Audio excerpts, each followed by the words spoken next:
پوه شوې د شلو کالو جینۍ یم ته ما ته رارسې زړې انټي. السلام علیکم ګرانې مینوالې، زه فیضان ګلستان یو ځل بیا حاضر یم. دوستانو تاسو په سټارټینګ کې د ورکوټې شانتې کلیپ هم صحیح کړو د فاطمه ګل هغه. نو فاطمه ګل څه خبر وکړ، زه د 10 کالو جینۍ یم او ته زړه انډي. نو دوستانو فاطمه ګل د 10 کالو جینۍ ده، د 10 کالو. فاطمه ګل د 10 کالو جینۍ ده، زه خو بیا د 8 کالو یم.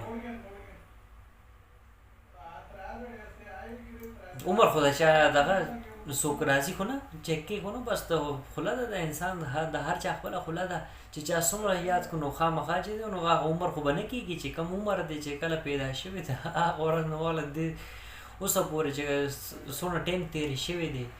نو دا خلکو نه په ټولو څه مقصد دی؟ نو دا چې دی نو د 10 کالو جینۍ ده. او بله دا خبره ده د 10 کالو جینۍ داسې کارونه کولی شي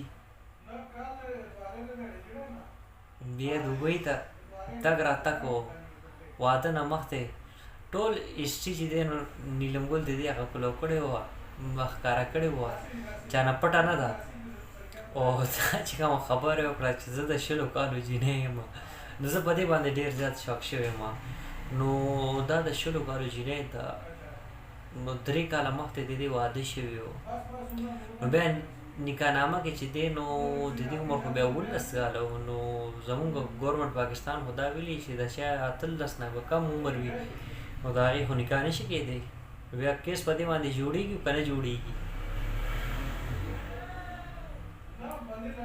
نو دا چې دی نو د 19 کالو وه، نو دا بیا سعودي ته هم تللې وه. باقي خو دوستانو تاسو ته ښه پته ده که نه، تاسو پرې پوهیږئ. خو خبره داسې ده انسان د دونه دروغ وایي چې څونه جوړېدی شي. دی خو چې دی نو بلکل صفا ختم کړل، هر څه پرېښي نه دي، داسې دروغ ویلی دی. نو لږ دروغ وایه فاطمه چې څونه د عمر دی. هغه ستا عمر چې دی نو د 35 کالو یې، نو ستا عمر دېرش کولی څوک نه شي.